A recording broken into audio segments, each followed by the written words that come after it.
Sa Mandaue City, 200 kabahayan na natupok po sa sunog mga kabombo. Isa hong rider ang patay matapos sumasagasahan ng fire truck na rumesponde lamang sana dun sa naturang sunog. May update dyan ng Bombo Radio Cebu.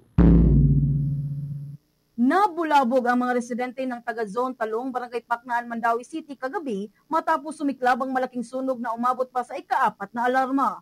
Halos 4 na oras ang inabot ng mga bumbero bago ito diniklara na fire out. Pasado alas 7:45 ng gabi, unang itinaas ang unang alarma at pagsapit ng alas 8:04 ng gabi ay nakataas na ang pang-4 na alarma. Base sa inisyal na datos, nasa 200 na mga kabahayan ang nasunog kung saan umabot sa mahigit kumulang 3 million pesos ang halaga ng danyo sa nasabing sunog. Sa kasalukuyan, nasa Bamo Gym, Barangay Pacnaan, Mandaue City na ang mga nasunugan at patuloy na ina-assess para sa mga paunang tulong. Siksikan at mangyak-ngyak naman ang mga biktima sa sunog, dala ang kanilang konting mga gamit na nakaya pang isalba at ang iba ay wala nang nagawa kundi ipasalamat na lang na hindi sila napano. Mabuti naman po. Hindi naman masyado. Marami masad kaming na biktima sa 200 ka pamilya. Sana matulungan mo kami sa nasunugan.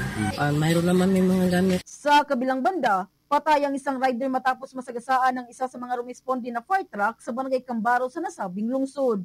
Kinilala ang biktima ni si Juan Paulo Mindo, 23 anyos, na taga-barangay Kalawisan, Lapu-Lapu City. Kuha sa dashcam ang nangyaring trahedya kung saan malayo pa lang ay rinig na ang tunog ng siren at bago ito nasagasaan ay may 2 pang nakamotor ang nakalusot, ngunit si Mindo ay hindi na nakalusot at bumangga ito sa responding fire truck. Sinubukan pang iligtas ang biktima at dinala sa Mandaue City Hospital, ngunit idineklara itong dead on arrival. Mula rito sa lungsod Lawigan ng Cebu, Bombo Joanna Cañati para sa number 1 and most trusted radio network in the country, Bombo Radio Philippines. Basta Radio, Bombo!